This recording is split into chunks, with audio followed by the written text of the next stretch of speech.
Welcome back to Movie Recaps. Today, I'll be detailing the plot of a film where a casual road trip turns into a terrifying ordeal. At the beginning of the film, we see a car carrying 6 friends, 3 women and 3 men, encounter a tire burst. The car swerved at high speed, causing one of the women to hit her head. The group consists of Sarah, in a pink outfit, Karen, in a green jacket, and Jody, the one who hit her head.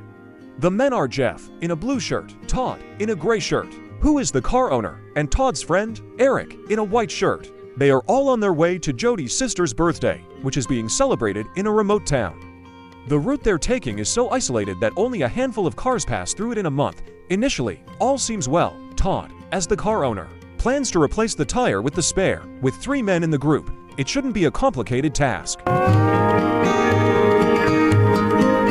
Even in this situation, Sarah wants to take selfies to post on social media. However, due to the remote location, getting a proper signal is challenging. Out of curiosity, Karen walks 3 meters in the opposite direction and finds that her signal is detected at that spot. Jody and Karen take cover behind the car a few minutes later because the weather has become too hot. Eric, on the other hand, heads directly to the bushes to pee. Todd is busy with Sarah and lets Jeff change the tires himself. Jeff soon succeeds in changing the car's tires, but the slightly downhill position causes the newly replaced tire to roll away. As he picks up the rolling tire, Jeff accidentally spots a bullet in the middle of the road.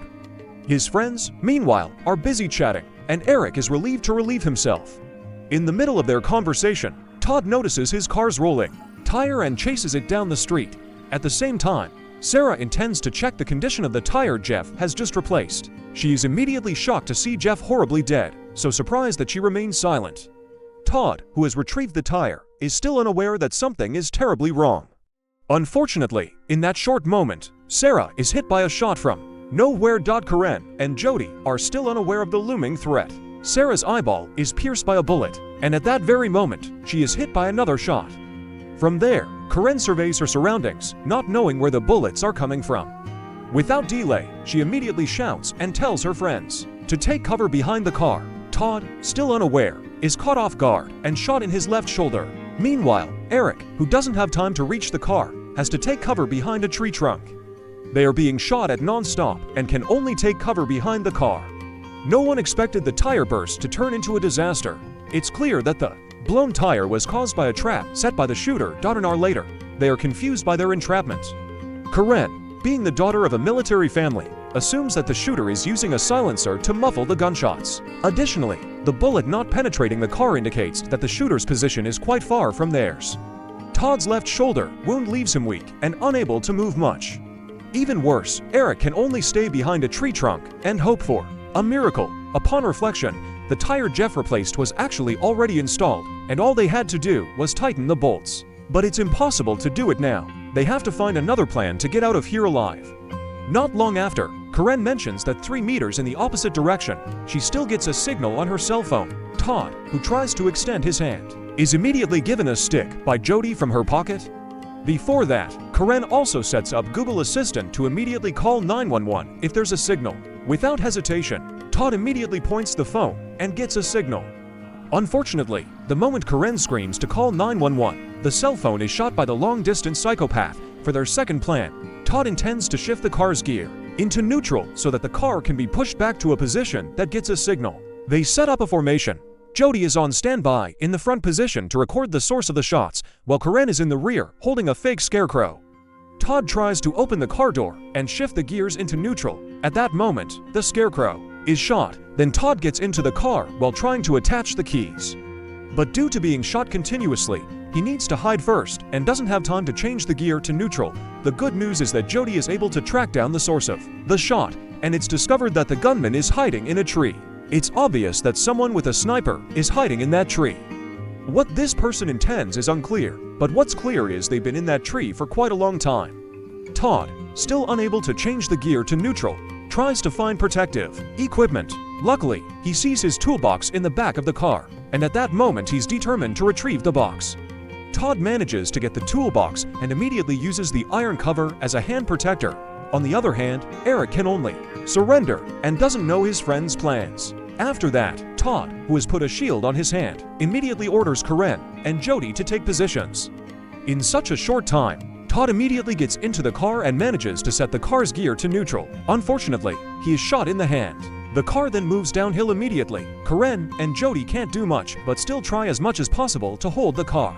It's so difficult to hold the car that Jody's grip is released, causing her to bounce until she leaves the car. In the end, the tires of the car, which haven't been bolted on, are directly shot, causing the car to stop. At that moment, Karen realizes that this is the right time for Jody to run from there because the shooter is reloading his bullets. At the same time, Eric tries to escape from his position, but he is shot before Jody. As a result, Eric can't go anywhere else with both his legs shot. With such conditions, Eric should have been shot to death. However, the shooter deliberately lets Eric suffer until he bleeds out. An hour later, Todd notices a bottle of water still left in the car seat. Even though they are all thirsty, they try to share as much as possible in difficult situations. Like that, Eric, who is just about to take a sip of water, is shot in the hand and suffers even more. In fact, that long-distance psychopath is also a human who feels thirsty or hungry because she can't go anywhere else. Jody, who is desperate to pee, has no other option but to be next to Karen. Then, Todd, who sees his girlfriend's body being eaten by a crow, can't accept it. He is determined to walk over to Sarah, who has died in the middle of the road. But surprisingly, the mysterious shooter doesn't shoot Todd. In fact, Todd still has time to kiss his girlfriend and hold her hand. On the other hand, Eric, who is already dying, sees a wolf approaching him. In this situation, Eric immediately surrenders because the wolf will devour him alive. Meanwhile, Todd, who challenges the shooter, accidentally sees a passing car from a distance. Of course, this is a rare occurrence with such a small chance. Unfortunately, Todd is shot at that point, causing the wolf not to eat Eric. Todd has no choice but to die right there, in front of his girlfriend's body. At that moment, the car's driver sees Karen and Jody waving. However, the woman's hand is shot, and the bullet goes straight through her ring finger. As a result, blood splatters everywhere. It becomes even worse when the steering wheel becomes uncontrollable. Then the car crashed into Todd's car that was in front of it and causes Jeff's head to fall off his body. As a result, Karen and Jody's only hope vanishes in an instant. The woman who was driving the car starts to wake up. However, not long after that, she is hit by several shots from the shooter. Here we can also see the man who tries to save his thrown daughter. Karen and Jody keep yelling at him to stay covered behind the car. At a moment like this, Karen tells the father to call 911. Apparently, the father's position is already in an area that receives signal coverage. The shooter, who doesn't know where the father is, starts shooting at a car's tank until it leaks. In the end, the car explodes, and there is no longer any protection for the father. You can see for yourself that the father slowly dies with a burning body. Meanwhile, across the street, the daughter is still awake with full of wounds. The moment she just wakes up, the long-distance psychopath shoots the daughter's head until it bursts. From these few minutes, instead of getting better, Karen and Jody have to watch death after death, which gets worse. They are also confused about how to avoid that long-distance psychopath. Even the assistant's car cannot cross this road until, finally, Karen comes up with a plan, and the two of them must act once nightfall. Karen says that the shooter's sight will be more difficult when there is smoke at night. As night falls, the mysterious shooter continues to monitor the location and doesn't miss a second. Then, Karen, who is ready with a cutter, plans to tear some of the seats in the car. On the other hand, Jody takes a bottle of gasoline, a bag containing clothes, and a drink box that she found in the back trunk. Luckily, there are still 2 drinks in the box, and they drink it immediately. After that, Jody takes t-shirt after t-shirt that is in the bag to be used as an emergency mask. Without delay, Jody immediately pours a bottle of gasoline into the car seat, and Karen sets fire to the newspaper with a lighter. In the end, the car starts to catch fire and release smoke. However, the smoke still isn't enough to give them a chance to escape.